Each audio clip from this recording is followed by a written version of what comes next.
Bonjour et bienvenue dans cette nouvelle série de vidéos qui s'appelle Les impressions utiles en 3D.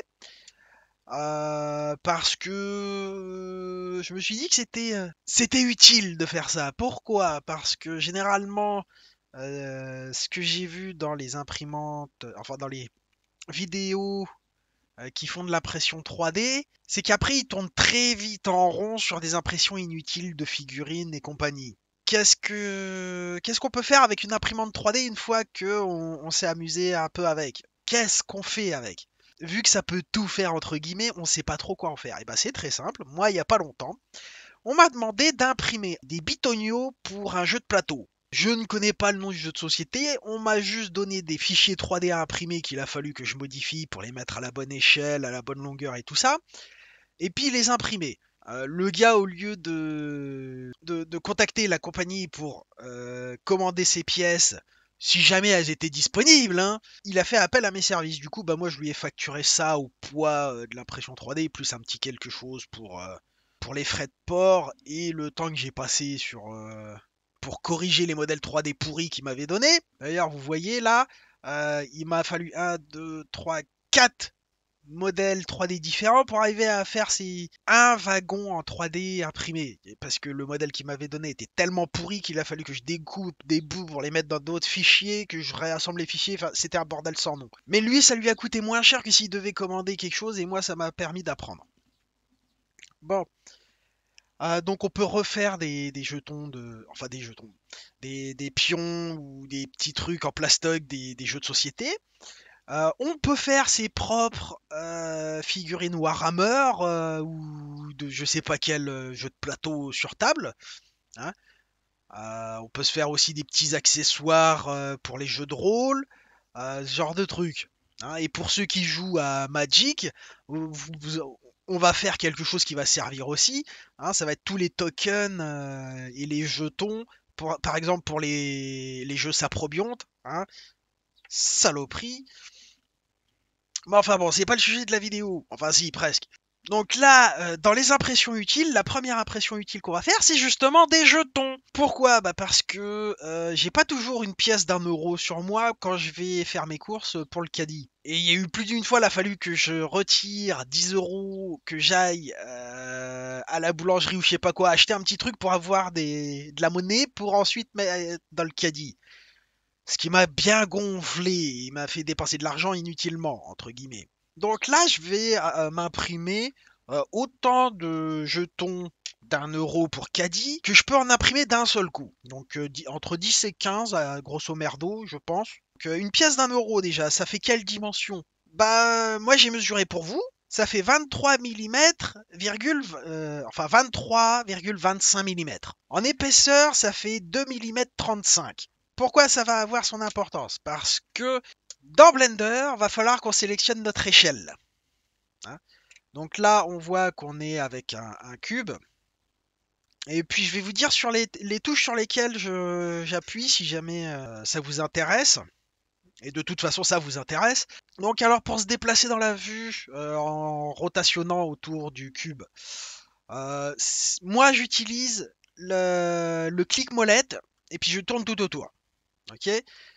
Sachant que là, on est dans une vue de perspective, hein. Si on veut changer à ce qu'on appelle une vue orthogonale, donc où tous les angles sont identiques, peu importe comment on se situe, on appuie sur le pavé numérique 5. Voilà. Donc là, on voit que tout de suite, ça change, hein. Et tous les angles sont égaux, toutes les lignes parallèles sont parallèles, hein.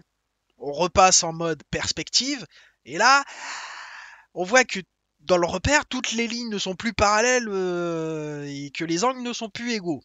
D'accord? Voilà. Donc là, on passe en mode perspective orthonormée orthogonale. Ensuite, tout autour du 5, on a des nombres, hein. Vous allez voir, si vous n'avez pas de pavé numérique pour utiliser Blender, vous allez être très très très très emmerdé. Alors quand on appuie sur le 1, c'est la vue de face, hein. C'est marqué ici. Vue de face, orthogonale orthonormée. Ensuite, la vue de profil. C'est avec le 3 du pavé numérique. Le 7, c'est la vue de dessus. Ok? Ensuite, les boutons 4 et 6, ça permet de faire pivoter la vue. Donc là, hop. Donc là, on voit qu'avec le bouton 4, je fais rotationner vers la gauche. Hop. Et là, vers la droite, sur l'axe Z. D'accord? Si je me mets en vue frontale comme ça, 4 et 6 font toujours tourner autour de l'axe Z, qui est l'axe bleu, là. Ou c'est l'axe Y, je sais plus. Non, c'est bien l'axe Z, c'est en bas à gauche qu'on voit. Donc voilà, 4, 6, hop. Et on a pareil vers le haut et bas, hein, avec 8 et 2. Mais là, c'est toujours autour de l'axe X.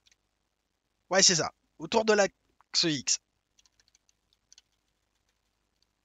Et là, on voit en haut à gauche qu'on est passé à une vue utilisateur, mais toujours non de perspective. Ok. Donc quand on est un peu paumé comme ça, on appuie sur 1 pour arriver à la vue de face, la vue de profil droit, la vue de haut. Bah, maintenant, comment je fais pour voir la vue de l'autre côté? Eh ben, c'est simple. On appuie sur 9. Hein, on se met sur la vue, par exemple, de face. Je veux voir le cul du cube, donc la vue de l'arrière. J'appuie sur 9. Et hop, là, on est sur back. Voilà. Donc c'est comme ça qu'on change les vues. Donc nous, pour notre impression, comme on n'a pas besoin de se balader beaucoup, on se met en vue de dessus, on dégomme le cube avec la touche Supre. Hop, OK avec le clic gauche. Maintenant, on va dans l'onglet Create ici. Nous, vu que ça va être un disque et qu'on va épaissir de 2,35 mm, on va prendre un circle. Mais là, il va falloir aussi se poser une question. Voilà. En bas à gauche, on a Add Circle, Vertices, Radius. Donc le radius, va falloir qu'on le mette à l'échelle de la pièce par rapport au maillage du truc. Donc là, ce que je vais faire, c'est que je vais zoomer en avant avec la molette. Hein. Donc molette vers le haut, on la fait tourner vers le haut, on zoome. Ok, maintenant je passe en mode édition pour voir les points. Non, pas tout de suite, surtout pas tout de suite. Là, on est au bon zoom. Donc là, on voit qu'on a des grosses divisions et plein de petites divisions. Ok, donc une grosse division, c'est une unité Blender. Ça va? Chaque sous-division, c'est un dixième d'unité Blender. Et on peut comme ça aller jusqu'à ça c'est centième et ça c'est millième d'unité. Eh ben nous, on va pas se gêner. Vu qu'on a 23,25, eh ben on va le radius, c'est la moitié. Radius, ça veut dire rayon, donc il faut diviser par 2 notre diamètre de 23,25. On va arrondir à 23,3. 23,3 divisé par 2, ça fait un nombre à la con. Alors, ça fait combien 23,3. 23,3. Et nous, notre virgule, elle va être ici. Voilà. Sauf que maintenant, il faut diviser ça par 2 parce que c'est le rayon. Alors, ça ferait 1,615. 1,615. Donc, 1,615. 32 vertices, allez, on va en mettre le double, hein, parce qu'on veut un jeton qui soit rond comme une couille. Paf. Et là, on voit que c'est déjà tout de suite plus rond. Donc maintenant, on peut passer en mode édition, parce que là, on était en mode objet. Hein. Si on regarde ici, on est en mode objet. Et si on passe en mode édition, puis qu'on revient en mode objet, il n'y a plus le mode édition de l'objet qu'on a créé. Donc c'est pour ça qu'il fallait faire tout ça avant de passer en mode édition. Donc là, on voit que notre cercle, il est orange. Si on veut tout désélectionner, on appuie sur A. Et si on veut tout sélectionner, on appuie sur A. Ok. Mais si je veux en sélectionner qu'une seule partie, eh ben on désélectionne, on appuie sur B. Et là, on a une jolie cible. Et on fait un joli cadre autour des points qu'on veut sélectionner. Voilà. Donc là, on appuie sur A pour désélectionner. Si on veut sélectionner qu'un seul point, on fait un clic droit sur un des points comme ça. Si on veut en sélectionner plusieurs, on appuie sur Shift et on appuie sur différents points comme ça. Ok ? Ça c'est cool. Hop, je désélectionne avec A. Et maintenant, qu'est-ce qu'on veut faire? On veut fermer notre cercle. Donc on va tous les sélectionner. Et là, on pourrait se contenter de faire une face et d'appuyer sur F. Et ben c'est ce qu'on va faire. Ensuite, on va se mettre en vue de profil ou de face, peu importe, en vue de face, ça marche aussi. Et là, il faut qu'on augmente de 2,35 mm. Sachant qu'une unité Blender, pour nous, c'est 10 mm. 0,1 unité Blender, c'est 1 mm, que vous arrivez à me suivre. Donc ça veut dire qu'on va devoir monter de 2,35. Ouais, on va faire... parce que l'épaisseur d'une pièce d'1 euro, c'est 2,35 mm. Donc ce qu'on va faire, on va faire ce qu'on appelle une extrusion. Hein, c'est pour prendre une surface et créer un volume à partir de cette surface. J'ai pas d'explication meilleure que ça de la définition de extrusion. Bah vous voyez comment c'est fait une canette de Coca ou de Sprite ou peu importe la boisson de merde qui va vous donner du diabète. À la base, c'est une pastille d'aluminium. Et en fait, les mecs, ce qu'ils font, c'est qu'ils tirent sur la pastille d'aluminium, mais uniquement sur la paroi extérieure. Et ils tirent dessus comme des bourrins. Et du coup, ça vous fait un méga tube extra fin que on ne peut pas faire d'une manière différente. Et bah ça, c'est une extrusion. Ou alors pareil, quand vous prenez un chewing-gum que vous avez mâché et que vous faites une bulle avec votre chewing-gum, en fait, ce que vous faites, c'est qu'avec votre langue, ou peu importe comment vous le faites, vous créez une espèce de bulle plate entre vos lèvres et vous soufflez sur cette bulle.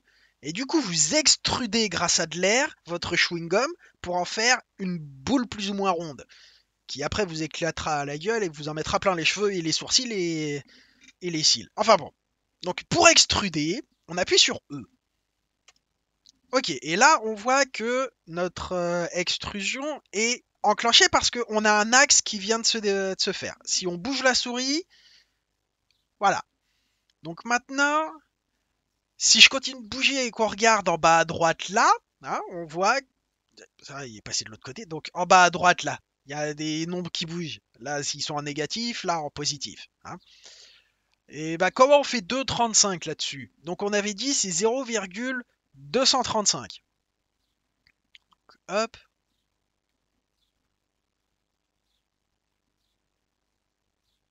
Et là on y est presque. Sauf que il y a une autre manière de faire. Comme on veut une mesure relativement précise, ce qu'on va faire c'est qu'on va contraindre l'extrusion sur la grille. Donc on va appuyer sur CTRL. Et là vous voyez on a une valeur fixe. Sauf que on va faire ça bien. On va la mettre à 0 et on va appuyer clic gauche de la souris. Voilà. Et maintenant, comme vous le voyez ici, on a quelque chose pour déplacer ce qu'on a sélectionné. Parce que là, on a deux faces qui sont superposées l'une sur l'autre. Hein, les deux faces de notre pièce qui sont superposées l'une sur l'autre. Et du coup, ce qu'on va faire, c'est qu'on va utiliser ici une translation sur l'axe Z qu'on va taper directement à la main, donc 235. On appuie sur la touche entrée, et voilà, on a notre pièce. Donc là, j'utilise la molette souris pour regarder tout partout. Hein. Je passe en mode objet pour vérifier que toutes les faces sont là. Ok. On passe en vue de dessus, profil, face, dessus, dessous. Voilà. Notre objet, il est beau. On peut même se mettre en vue caméra. Pour ça, on appuie sur la touche 0 du pavé numérique. Et on peut même faire un petit rendu avec F12. Sauf que moi, si j'appuie sur F12, ça va arrêter mon enregistrement vu que c'est ma touche raccourcie. Donc ce qu'on va faire, c'est qu'on va faire Render et Render Image. Et voilà. Donc là, on voit que notre pièce, elle est pas trop dégueulasse. Enfin, notre jeton.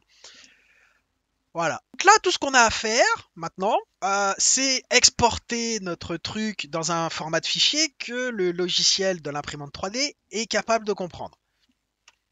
Là, je viens d'appuyer sur échappe pour quitter le mode rendu, enfin l'image qui était rendue, voilà. Donc on fait fichier, exporter. wavefront objet. Parce que ce format-là, le logiciel d'impression 3D est capable de le comprendre. Donc on va faire ça. On va mettre ça.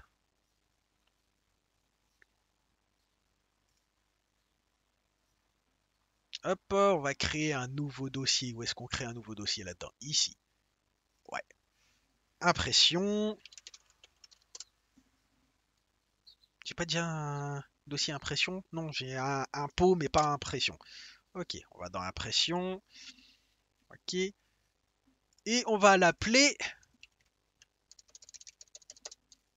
jeton. Jeton caddie. Hop là. Ou alors jeton Magic l'Assemblée pour vos jeux de cartes. Ou alors jeton Pokémon pour ceux qui jouent avec des cartes Pokémon. Ou peu importe, ou même World of Warcraft. Export objet. Voilà. Donc maintenant, il n'y a plus qu'à balancer ça dans le logiciel d'impression 3D. Ok, donc maintenant on va aller dans Répétir. Où est-ce qu'il est parti ce truc? Voilà. Répétir host. Ah bah il était là. Ah le con. Ah c'est pas grave. Hmm.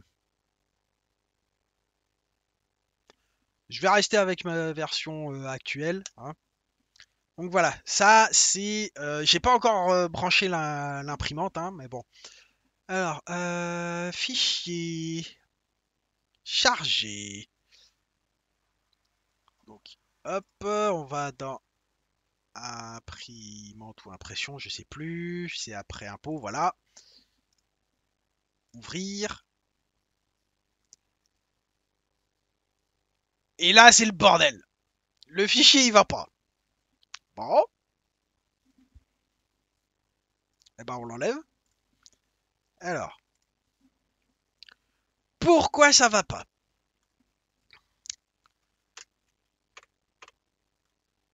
Très bonne question.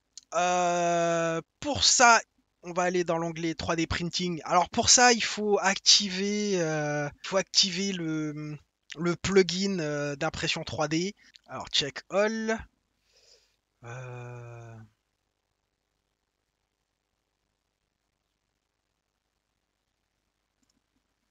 a priori, ça a l'air d'être bon. Donc pourquoi il en veut pas l'autre? On va essayer le format STL. Donc jeton.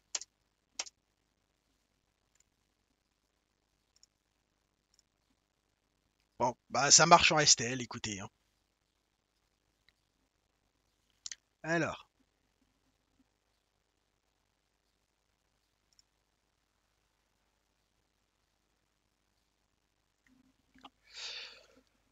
alors, donc on a notre jeton là. Le problème, c'est que comme vous le voyez, les tailles sont pas bonnes pour taille de l'objet. Voilà.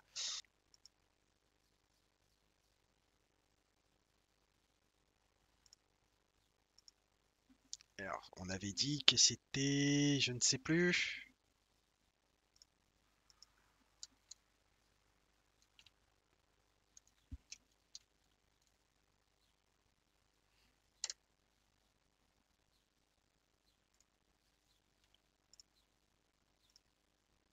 D'accord, donc ça, c'est des facteurs de croissance. Donc, si on met un ici,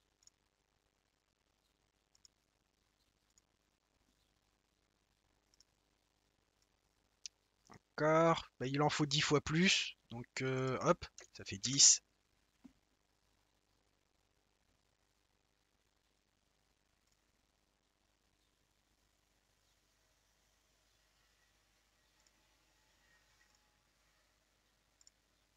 Bon, bah non. Alors, si on fait 5,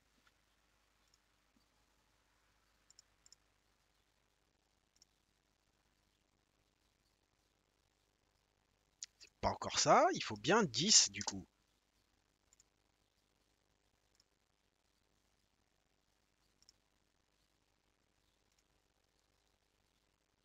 Sauf que ça ne marche pas. Pourquoi ça ne marche pas? Ce n'est pas normal. On a bien la bonne hauteur, mais on n'a pas ici les... Je me serais planté dans mon... Ah oui, je me suis planté! Ah, le con! Bon, euh, hop, hop. Bon, qu'est-ce qui se passe quand on s'est planté hein, dans les dimensions, comme moi? Parce que j'ai marqué 16, alors que c'est pas 16, c'est 11,6, 11,65. Bah, le plus simple, vous savez quoi les gars, c'est de recommencer en fait. Paf, on dégomme, on se recrée un cercle, 64, et là, on met 11, hein, c'est bien ça, 1, 6, 5. Paf, voilà. Tac, on fait F. Je sais pourquoi l'objet n'a pas marché. Le point objet, il n'a pas marché. Je viens de m'en rendre compte là. C'est pas pour les bonnes, c'est pas pour ce que je vous ai dit. Je pense savoir pourquoi. Mais enfin bon, c'est une considération qu'il faudra avoir plus tard. Donc, hop, extrusion, on clique, on met ici à 235. Hop, on vérifie que tout va bien. Fichier exporter, STL, jeton. Hop, ensuite fichier chargé, jeton.stl. Et voilà. Donc là, on définit la taille. Euh, hop, analyser. OK. Et là, il n'y a plus qu'à faire un facteur 10. Et voilà. En principe, ça devrait avoir les bonnes tailles. 23,30. Ce qui est légèrement au-dessus, mais ça, c'est pas très grave. Au pire, on y met un coup de lime à ongles et puis ça passe. Le 2,35 de hauteur. Tout est bien. Voilà. Donc lui, il est prêt. Hop là. Alors. Ensuite, ce qu'on peut faire, c'est une copie de ce truc-là. Et puis, on peut voir qu'on va en mettre déjà 11 de plus. Et ça ne rentre pas. Ça fait 1, 2, 3, 4, 5, 6, 7, 8, 9, 10, 11, 12. Ah mais si, ça peut rentrer. Oh, position auto, CTRL A, hop. Euh, je peux pas centrer. Na. Ah.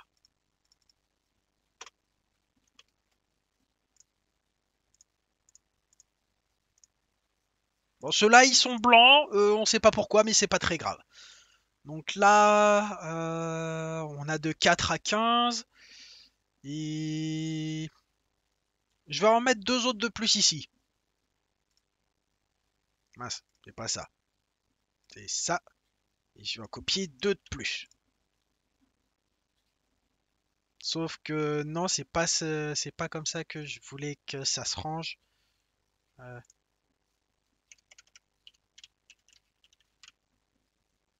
Bah, du coup, non. Édition annulée. Non, je peux pas. Ah bah c'est pas grave. Euh, Hop, on supprime tout. Ajouter objet, paf. Ok. On recommence, on remet le 10 ici. Hop, 10.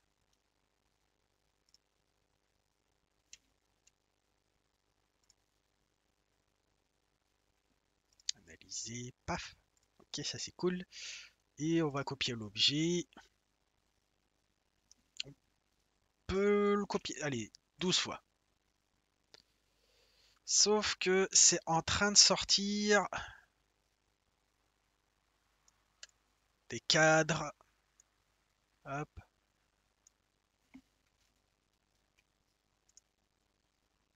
Bah, du coup, celui-là, on va le dégommer. Et puis, on va garder les autres. Tout simplement.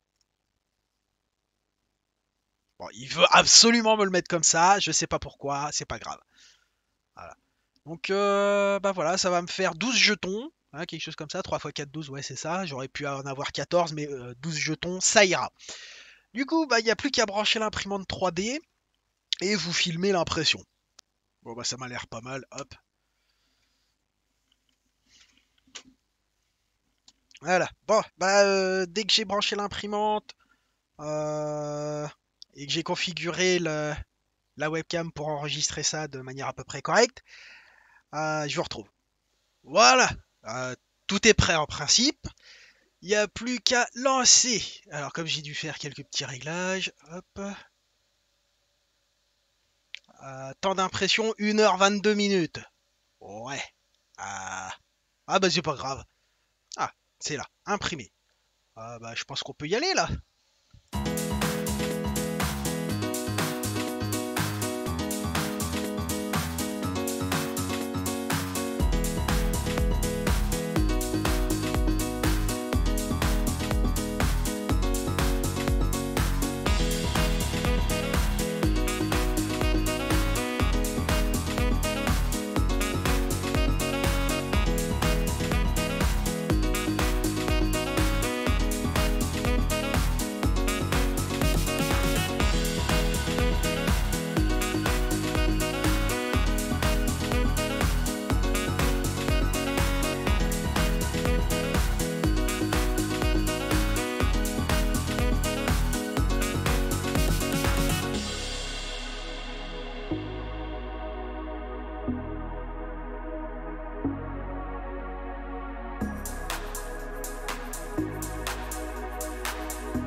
Voilà, c'est fini. On va pouvoir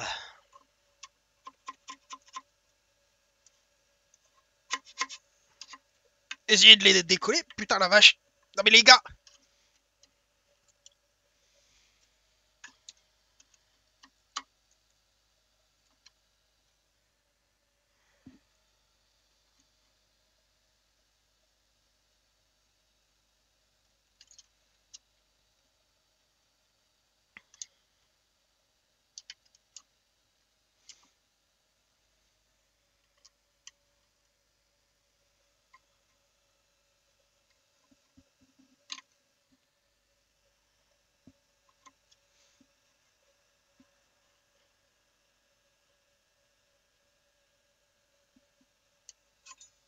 Ils sont sérieux les gars? Alors ça s'enlève facilement.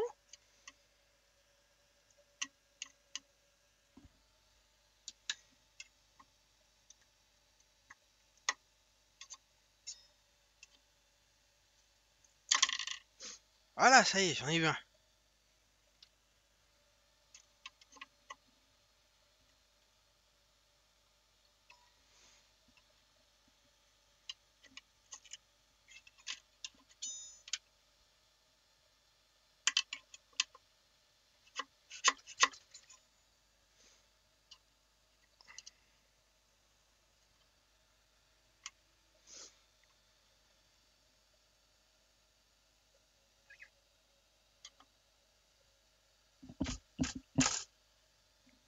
Non mais sérieux quoi.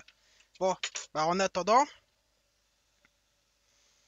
Où est-ce qu'il est le truc?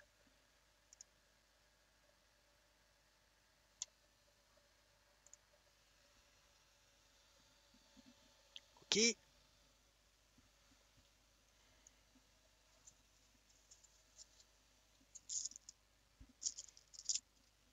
Si on compare une pièce d'1 euro.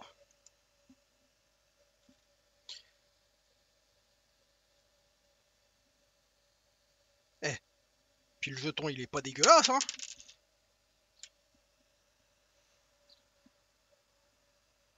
Faudra que je teste dans un caddie. Voilà. Par contre, on sent qu'il est un poil plus grand. Bon, mais s'il est trop grand, on pourra toujours limer autour, c'est pas très très grave. Voilà. Bon, bah j'espère que vous avez appris quelque chose. Vous trouverez dans la description le fichier à imprimer, mais bon, il n'y a pas forcément besoin, hein. Et en attendant, moi, je vais essayer de décoller ces saloperies.